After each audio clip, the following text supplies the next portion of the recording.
Marhaban bikoum, bienvenue à vous dans ce nouvel épisode de votre série Apprendre l'arabe à travers la Sira. Aujourd'hui, nous allons parler du pèlerinage d'adieu du prophète Mohammed sallallahu alayhi wa sallam. C'est parti. Nous sommes maintenant à la 9e année, dans certains recueils on va vous dire la 10e année de la Hijra. Le prophète alayhi salatu wassalam, au mois de Dhul Qa'da, va prendre la route pour aller vers Mecca pour pouvoir accomplir le pèlerinage. On va compter pas moins de 124 000 pèlerins qui vont se rassembler à la Mecque, venus de tous les côtés de la péninsule arabique. Le prophète alayhi salatu wassalam va commencer par faire d'abord une umrah. Il gardera l'état de ihram, donc l'état de sacralisation, jusqu'au moment où va commencer le hajj. Les rites de hajj vont commencer et le prophète alayhi salatu wassalam, ainsi que toutes les personnes qui le suivent, vont commencer leur pèlerinage. Au 9e jour, nous allons arriver au jour de Arafat. Le jour de Arafat, le prophète alayhi salatu wassalam, sur le mont qui porte ce nom, va prononcer un discours célèbre que nous allons relater ici. Dans ce discours qu'on appelle le discours d'adieu, le prophète alayhi salatu wassalam va premièrement nous rappeler de respecter. Respecter quoi? La vie humaine. La vie est quelque chose qu'Allah subhanahu wa ta'ala a rendu sacré. Et de respecter le bien des musulmans. Ensuite, le prophète alayhi salatu wassalam va nous rappeler, deuxièmement, l'interdiction qu'est de faire riba, de faire l'usure, des prêts avec des intérêts. Troisièmement, le prophète alayhi salatu wassalam va nous rappeler l'égalité qu'il y a entre les hommes et qu'il n'y a pas de supériorité pour le blanc, le noir, l'arabe, le non-arabe, que non, nous sommes tous des musulmans au même titre. Quatrièmement, le prophète alayhi salatu wassalam va nous rappeler le droit des femmes, nous rappeler que nous devons les traiter avec respect et dans la vie conjugale les soutenir au même titre qu'elles nous soutiennent. Cinquièmement, le prophète alayhi salatu wassalam va nous rappeler de prendre garde à Shaitan.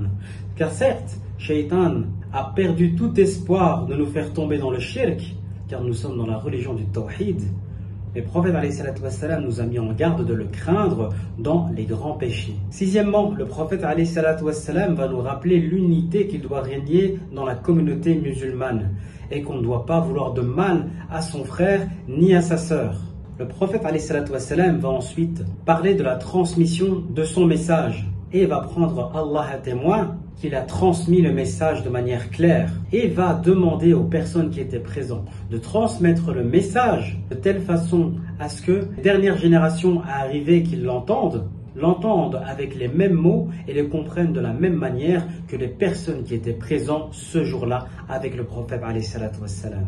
Et le prophète alayhi salatu wassalam a terminé en nous disant que aucune nouvelle foi, aucune nouvelle religion ne naîtra, qu'il est le dernier envoyé, le dernier prophète pour l'humanité entière. Alors pour le vocabulaire de cette partie-ci, nous allons parler des mois sacrés. On dit Shuhurul Haram. J'ai dit que le prophète alayhi salatu wassalam a d'abord commencé par le petit pèlerinage qu'on appelle la Umrah. Ensuite, il va enchaîner par le grand pèlerinage, le pèlerinage classique qu'on appelle Hajj. Le jour de Arafat, le prophète alayhi salatu wassalam va faire un discours. Un discours en arabe, on dit khutbah. Et ce discours spécifiquement, qui s'appelle le discours d'adieu, on va appeler khutbatul wada'. Dans ce discours, le prophète alayhi salatu wassalam va nous appeler à plusieurs choses. Parmi ces choses-là, il va nous parler de respect. Le respect en arabe se dit ihtiram. Il va nous mettre en garde contre l'usure, les prêts à intérêt, riba. Il va nous parler d'égalité. L'égalité en arabe se dit musawwa. Le prophète alayhi salatu wassalam va beaucoup insister sur le droit des femmes. Et le droit des femmes en arabe se dit huququn nisa. Il nous a aussi mis en garde contre Shaitan, contre les ruses de Shaitan. La ruse en arabe se dit makaid. Pourquoi le prophète nous a mis en garde, alayhi salatu wassalam, contre Shaitan? C'est parce que même s'il a désespéré de nous voir tomber dans le shirk, il veut nous pousser dans les grands péchés. Et les grands péchés en arabe se dit kaba'ir. Le prophète alayhi salatu wassalam nous a parlé d'unité et de communauté. L'unité en arabe se dit le wahda, alors que la communauté se dit ummah. À la fin de son discours, le prophète alayhi salatu wassalam a parlé de la transmission du message qu'il venait de donner, du message qu'il nous a transmis pendant des années. Et la transmission, on dit tablir. Et il nous a dit enfin qu'aucune nouvelle religion allait naître, et une religion en arabe, on dit din. Puis pour finir, il nous a rappelé qu'il était le dernier prophète, le dernier envoyé, le sceau des prophètes. Et le sceau des prophètes, on va dire Khatamul Anbiya. Une fois que la journée de Arafat est terminée, le prophète alayhi salatu wassalam va se rendre à Muzdalifa. Passer la nuit à Muzdalifa, le lendemain, aller à Mina. À Mina, c'est là qu'on va commencer à faire la lapidation des stèles. Ensuite, le prophète alayhi salatu wassalam va se couper les cheveux. Parmi ses cheveux, il va même en distribuer à certaines personnes. Pourquoi? Parce que le prophète alayhi salatu wassalam est une personne bénie. Donc ce n'est pas un acte que nous pouvons faire, mais qui était propre à lui.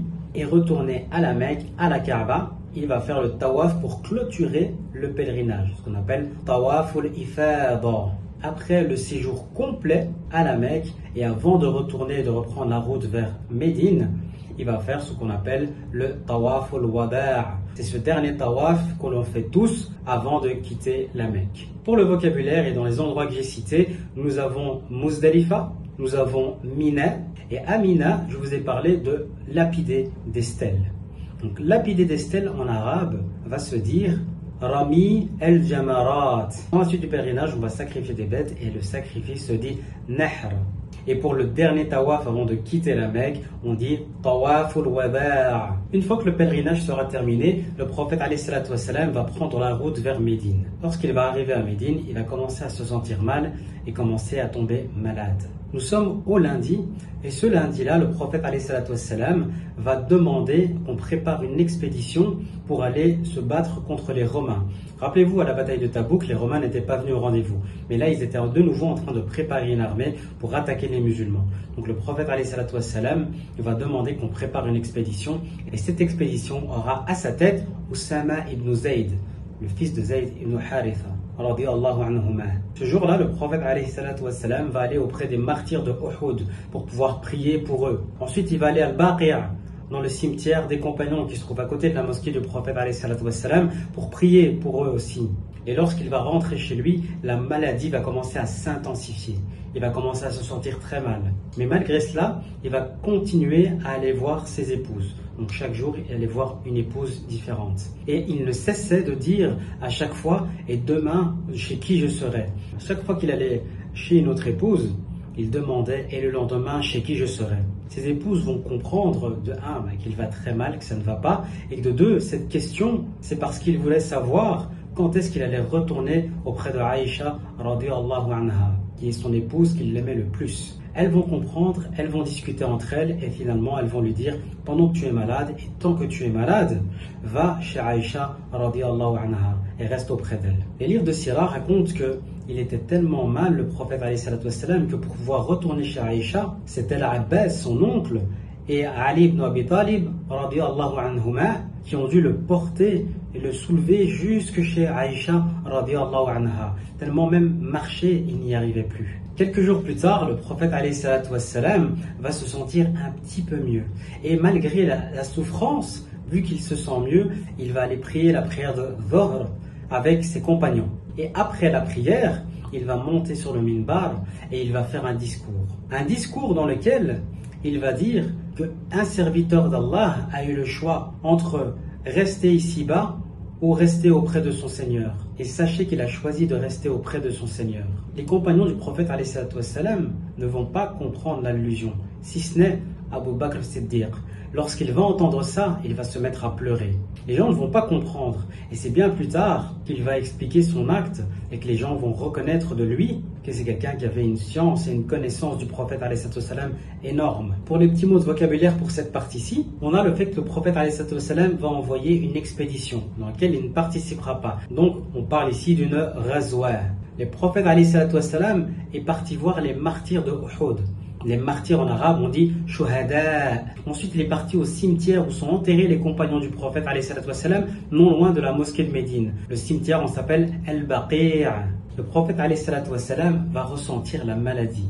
Une maladie en arabe se dit marad. Il va avoir de la fièvre. De la fièvre en arabe se dit humma. Il va aussi ressentir de la douleur. La douleur en arabe, on dit alam. Les épouses du prophète alayhi salatu wassalam, voyant qu'il veut rester auprès de Aïcha pendant sa maladie, vont se concerter. Se concerter en arabe, on dit tasha'ur. Et elles vont lui autoriser de rester auprès de Aïcha. On a vu aussi que le prophète alayhi salatu wassalam est monté sur la chaire sur laquelle il fait ses discours, qu'on appelle le minbar. Et il va faire une métaphore dans laquelle il va parler d'un serviteur qui a préféré la proximité, la rencontre avec Allah. Rencontre en arabe se dit liqa. Les jours vont passer et le prophète alayhi salatu wassalam va se sentir de plus en plus mal et de plus en plus faible, et il va souffrir et expliquer qu'il souffre comme deux hommes.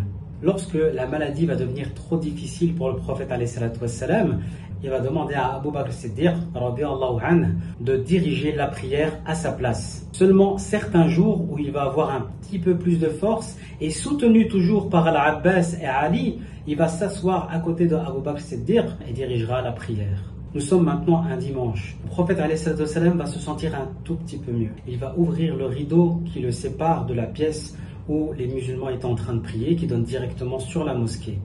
Et là, en les regardant, il va faire un sourire. Et lorsqu'il va sourire, beaucoup de compagnons vont être soulagés parce qu'ils vont se dire « il va mieux ». Mais ils ne savaient pas qu'à ce moment-là, c'était la dernière fois qu'ils voyaient le prophète alayhi salatu wassalam sourire. Voilà, c'est tout pour aujourd'hui. Demain, nous allons parler du décès du prophète alayhi salatu wassalam et de la réaction des musulmans, de ses compagnons, lorsqu'ils vont entendre cette annonce. Ma'as salama.